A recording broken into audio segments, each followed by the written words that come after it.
नमस्कार, स्वागत है आपका ईटी नाउ स्वदेश पर। आप देख रहे हैं गुड मॉर्निंग स्वदेश। मैं हूं आपके साथ अशेषा अध्वर्यु और अगले आधे घंटे में हम आपको बताएंगे ग्लोबल बाजारों से क्या संकेत निकल कर आ रहे हैं, खबरों के दम पर और ब्रोकरेज रिपोर्ट्स के दम पर कौन से स्टॉक्स फोकस में रहेंगे, और इसी के साथ इक्विटी मार्केट और कमोडिटी मार्केट के लिए आपके लिए रणनीति भी लेकर आएंगे।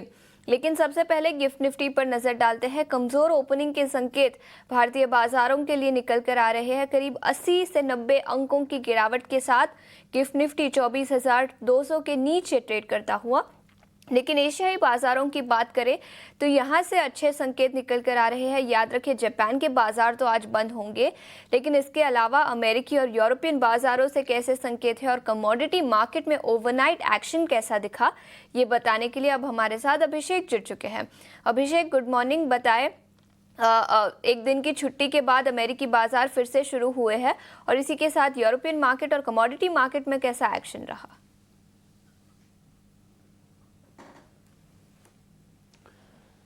अशीषा, गुड मॉर्निंग। देखिए, आज ग्लोबल बाजारों से संकेत चाहे जो भी हों, अब ना अपने ही संकेतों पर बाजार रिएक्ट करते हुए आपको दिखाई देंगे। कल बहुत ही हमने शानदार तेजी देखी है और अच्छी चीज़ ये है कि 12 दिनों की लगातार बिकवाली के बाद एफआईसी खरीदारी का आंकड़ा है। हम उम्मीद करके चल भी रहे थे कि एफआईसी खरीदारी बाजार में लौटेगी। हालांकि क्वांटम के लिहाज से देखेंगे तो नेट थोड़ा सा कम है, लेकिन ये एक इंडिकेशन जरूर है कि शायद एफआईएस की वापसी भारतीय बाजारों में हो गई है।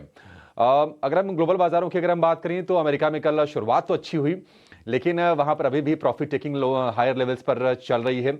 लगातार चौथे सत्र में हमने देखा कि नैस्डैक में गिरावट रही, लगातार चौथे सत्र में S&P 500 की भी गिरावट रही और डाउ जोन्स एक वक्त दिन के दौरान 300 अंकों पर था, लेकिन आखिरकार 150 अंक नीचे जाकर डाउ जोन्स बंद हुआ है और नैस्डैक की जो गिरावट रही है 30 अंकों के आसपास की रही है। लेकिन नैस्डैक में जो रेंज रही दिन की वो एग्जैक्ट 400 अंकों के आसपास की रेंज रही। तो इससे आप समझ सकते हैं कि बाजार कितने वोलेटाइल थे। वोलेटाइल देखिए तब होते हैं बाजार जब थोड़ा सा ना वॉल्यूम कम होता है, तो वो स्विंग ज्यादा हो जाता है बाजार में। और कल भी थोड़ा सा वो छुट्टियों वाला माहौल एक्सटेंड होता हुआ हमें दिखा अमेरिकी बाजारों में। लेकिन ये है कि हाँ, कमजोर शुरुआत हम ये कह सकते हैं कि आंकड़ों के लिहाज से कमजोर शुरुआत की है। अगर हम इस पूरे हफ्ते की बात कर लें अब तक, तो इस हफ्ते में डाउ जोन्स में करीब 1% के आसपास से गिरावट रही है। S&P 500 में भी उतनी ही गिरावट रही है और अगर हम नैस्डैक की बात करें तो वहां पर गिरावट 2% से ज्यादा की रही है। अन्य संकेतों की बात करें, एशिया में आज हम देख रहे हैं कि शुरुआत, अब चूंकि चीन के बाजार बंद है, हांगकांग के बाजार में, चीन के बाजार में 0.25% के आसपास की ही मजबूती या फिर नरमी है, तो वहां पर ज्यादा कोई हम वहां से संकेत देख नहीं रहे।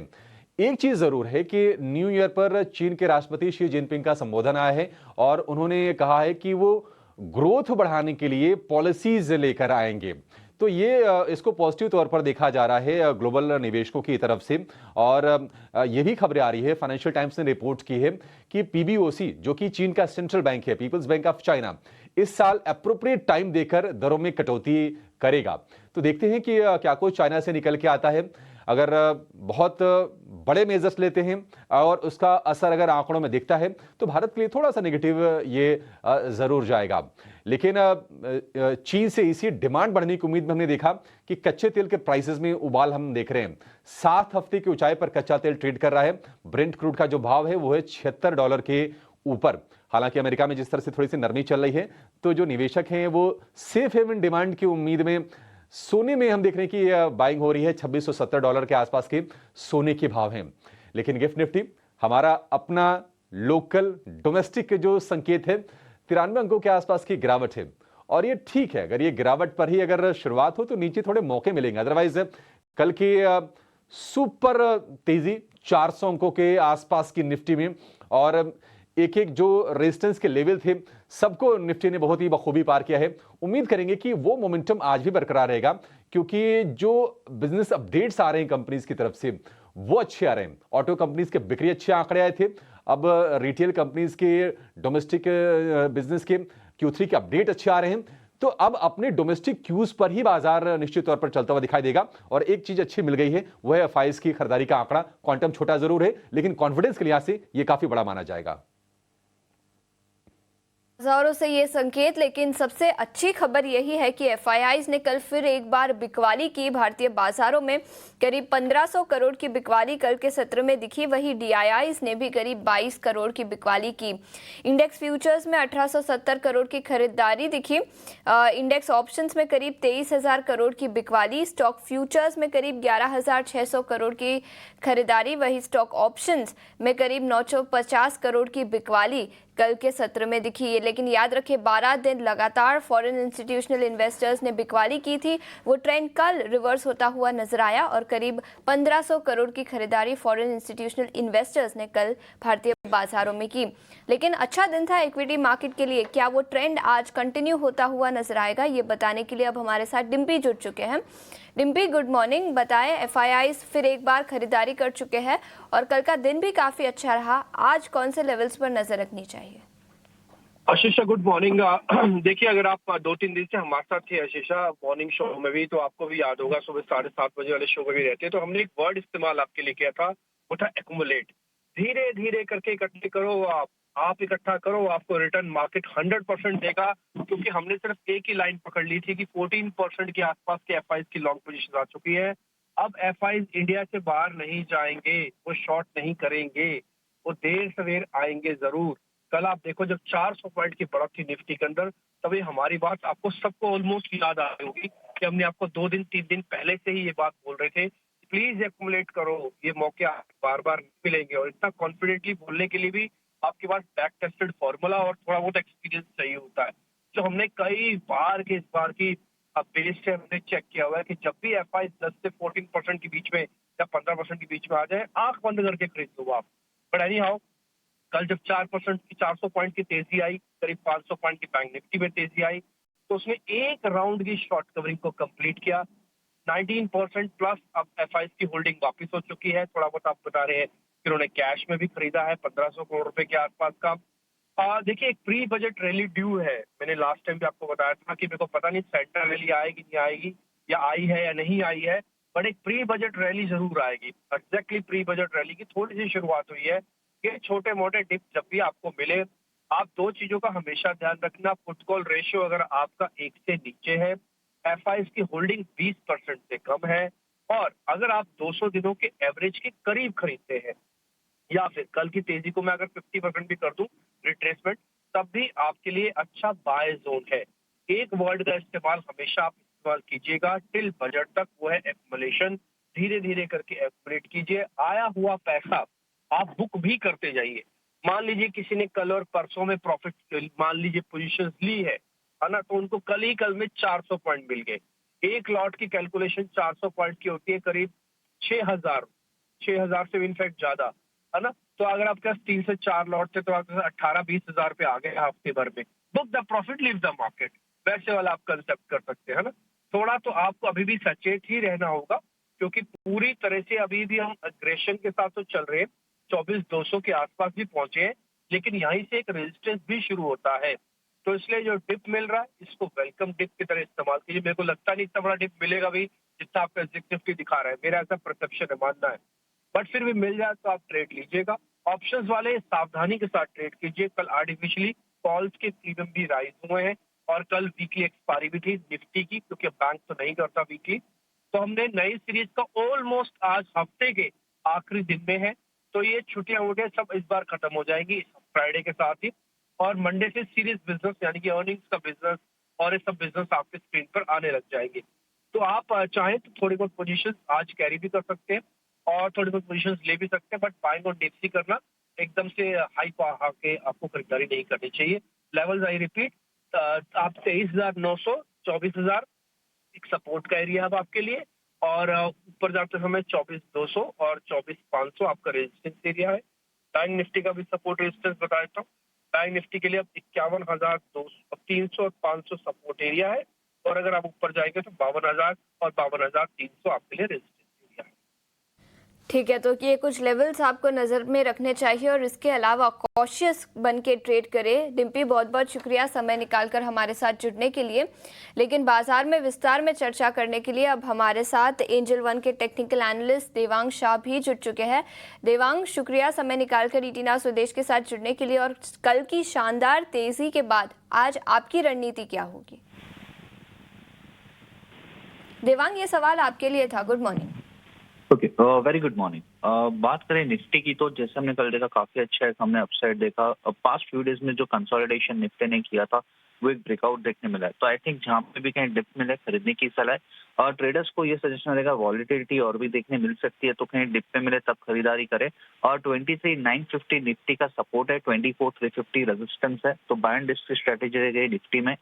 जहां तक बैंक निफ्टी की बात करें, बैंक निफ्टी का भी ओवरऑल स्ट्रक्चर देखे एक सपोर्ट के पास से अपसाइड देखने मिला है, तो हमें लगता है अराउंड 52,000 के लेवल देखने मिल सकता है बैंक निफ्टी में। जहां तक सपोर्ट की बात करें 50,100 का ना सपोर्ट बनता है बैंक निफ्टी के लिए।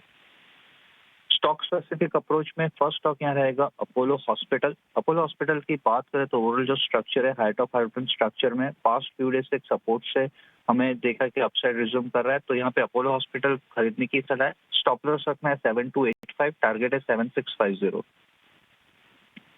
नेक्स्ट स्टॉक रहेगा पावर ग्रिड। पावर ग्रिड की बात करें तो स्टॉक्स में हमें देखा है कि आफ्टर द करेक्शन स्टॉक ने 200 डेमा का सपोर्ट किया, वहां से एक हमें अपसाइड देखने मिला है, तो पावर ग्रिड भी खरीदने की सलाह है। स्टॉप लॉस रखना है 309, टारगेट है 322।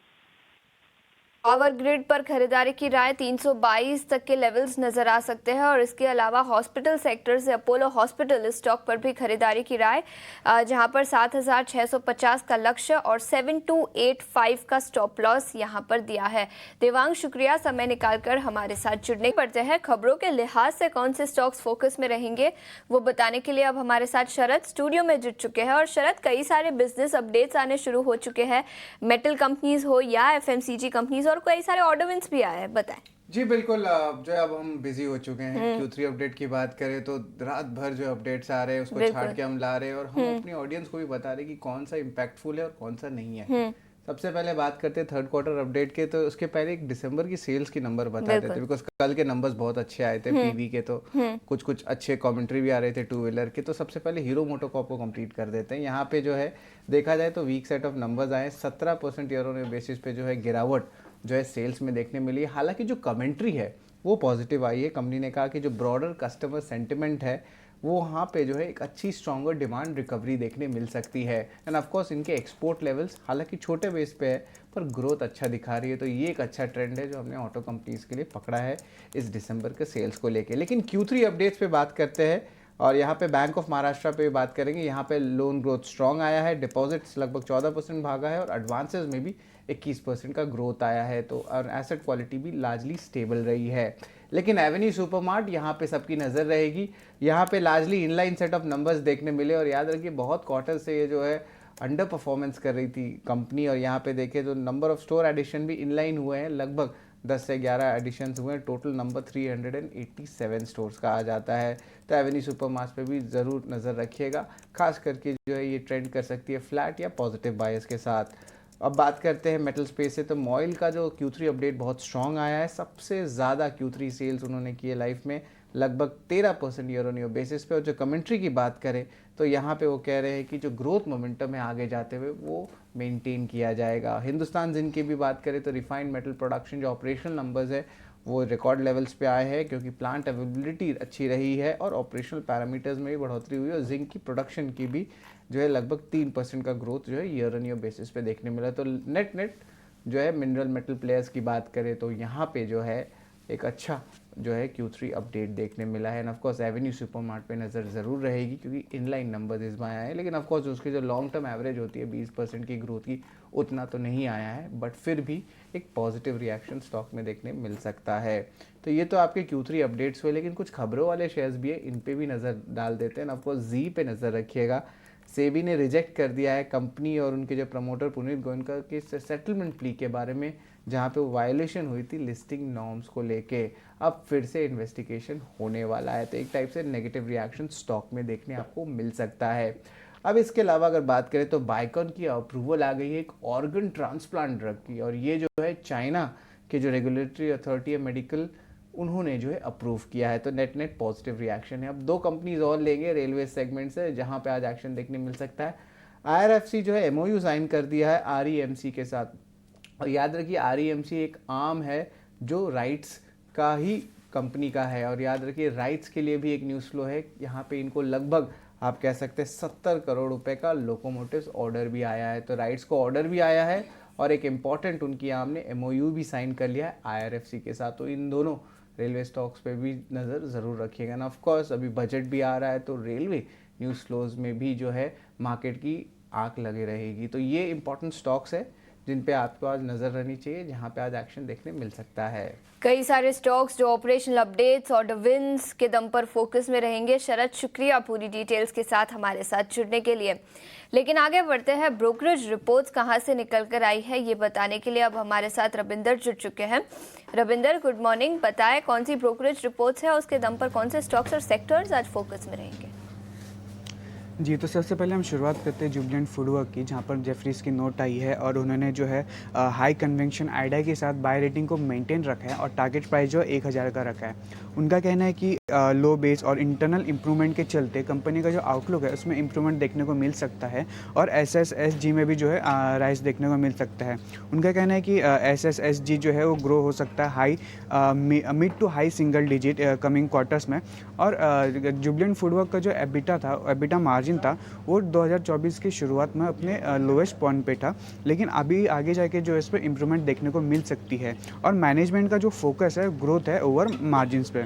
अगला जो स्टॉक है ONGC, जहाँ पर जेफरीज की नोट आ रही है और उन्होंने जो है बाय रेटिंग को मेंटेन रखा है और टारगेट प्राइस जो है 375 का रखा है। जेफरीज का मानना है कि जो 30% का ड्रॉप देखने को मिला ONGC के स्टॉक में लास्ट 3 महीने में, वो अभी एक्सेसिव दिख रहा है। और HPCL के इम्प्रूव अर्निंग आउटलुक के चलते ONGC का जो कंसोल EPS है उसको भी बेनिफिट हो सकता है। और जो रिसेंट रेगुलेटरी एक्शन है उसके कारण कंपनी के प्रॉफिटेबिलिटी में इंप्रूवमेंट देखने को मिल सकता है। अगला जो स्टॉक है एवेन्यू सुपरमार्ट, जहाँ पर 3 ब्रोकरेज हाउस की रिपोर्ट आ रही है, मॉर्गन स्टैनली, मक्वारी और CLSA की। तो सबसे पहले देखते हैं मॉर्गन स्टैनली का क्या कहना है, जहाँ पे मॉर्गन स्टैनली ने जो है मेंटेन रखा है अंडरवेट रेटिंग और टारगेट प्राइस जो है 3702 का रखा है। उनका कहना है कि जो वीक ग्रोथ ट्रेंड है वो कंटिन्यू रह सकती है, और जो कंपनी का Q3 स्टैंडअलोन रेवेन्यू है वो 17% अप रहा है ईयर ऑन ईयर बेसिस पे, जो कि ऑलमोस्ट 1% ऊपर है अबव एक्सपेक्टेशन में। अगर 5 ईयर्स CAGR जो है वो 18.2% पर है, जो कि लोअर है F2Q से। इसी के साथ मैक्वारी की रिपोर्ट आ रही है एवेन्यू मार्ट पर, जहाँ पे उन्होंने अंडर परफॉर्म रेटिंग को मेंटेन रखा है और टारगेट प्राइस जो है 3700 का रखा है। उनका कहना है कि जो जनरल मर्चेंटाइज और अपैरेल सेल्स के चलते जो है Q3 परफॉर्मेंस में थोड़ी सपोर्ट मिला है और ग्रोथ मोमेंटम में इफेक्ट देखने को मिला है क्विक कॉमर्स के वजह से। CLSA की भी रिपोर्ट आ रही है एवेन्यू मार्ट पर, जहाँ पे उन्होंने जो है आउट परफॉर्म रेटिंग को मेंटेन रखा है और टारगेट प्राइस जो है 5360 का रखा है। इसमें जो रेवेन्यू ग्रोथ जो है इनलाइन था विद कंसिक्वेंसेस। अगला जो है कंज्यूमर ड्यूरेबल नोमेरा की रिपोर्ट आ रही है, जहाँ पर उनका कहना है कि जो स्ट्रक्चरल फैक्टर है वो सस्टेन रहेंगे हेल्दी ग्रोथ मोमेंटम, और जो EMS सेक्टर में जो मैक्रो टेलविंड है वो ड्राइव करेगा स्ट्रॉन्ग ग्रोथ को। स्लोअर ग्रोथ जो है एंटिसिपेटेड है कुछ ड्यूरेबल स्टॉक्स में, और जो सेक्टरल ड्राइव है वो सपोर्ट करेगा AC और केबल के ग्रोथ में। नोमेरा का जो प्रीफर है डिक्सन और टेक, जहाँ पर डिक्सन और टेक दोनों में उन्होंने जो है मेंटेन रखा है बाय रेटिंग, और डिक्सन का जो रेटिंग है उन्होंने 22,256 रखा है और वोल्टास का जो है 2142 पे रखा है। इसी के साथ साथ EMS पे भी एक रिपोर्ट आ रही है जेफरीज की, जहाँ पर उनका कहना है कि जो इंडिया इंडिजेनाइजेशन थीम है 2025 वो पॉजिटिव है, और बैकवर्ड इंटीग्रेशन और कंपोनेंट्स प्रीफर है ओवर प्रिस्क्रिप्टिव OEM स्ट्रेटेजी से। लेकिन हाँ, कुछ की रिस्क है कि EMS प्लेयर्स को, जैसे कि demand slow down, loss of market share और सप्लाई चेन इशू से। जेफरीज ने जो है एम्बर एंटरप्राइज पे बाय रेटिंग रखा है, डिक्सन टेक पे उन्होंने अंडरवेट रेटिंग रखा है और टारगेट प्राइस जो है 12600 का रखा है। इसी के साथ साथ केन्स टेक्नोलॉजी और सिरमा SGS पे भी उन्होंने जो है केन्स टेक्नोलॉजीज पे होल्ड रेटिंग रखा है और सिरमा SGS पे जो है बाय रेटिंग रखा है। तो आज इन स्टॉक्स पर नज़र बनी रहेगी।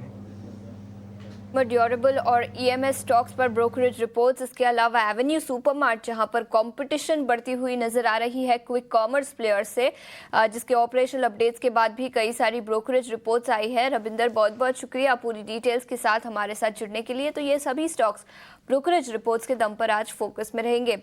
लेकिन आगे बढ़ते हैं, कमोडिटी मार्केट पर नजर डालते हैं और कमोडिटी मार्केट पर रणनीति बताने के लिए आज हमारे साथ HDFC सिक्योरिटीज के अनुज गुप्ता जुड़ चुके हैं। मिस्टर गुप्ता, शुक्रिया समय निकालकर जुड़ने के लिए। और नया साल में अच्छी शुरुआत कमोडिटी मार्केट के लिए दिखी है। सबसे पहले सोने और चांदी की बात करेंगे। पिछले 2 दिनों में अच्छी खासी तेजी, क्या रणनीति होगी सोने और चांदी पर? देखिए, गोल्ड सिल्वर में कल एक अच्छी शुरुआत होती हुई दिखाई दी। हमें लगता है कि आज भी ट्रेडिंग डे पॉजिटिव रहेगा, तो खरीदारी की सलाह रहेगी। सिल्वर में पर्टिकुलर हमें लगता है कि करीबन 88,600 के आसपास खरीदारी करें। स्टॉप लॉस लगाएं 88,050 का।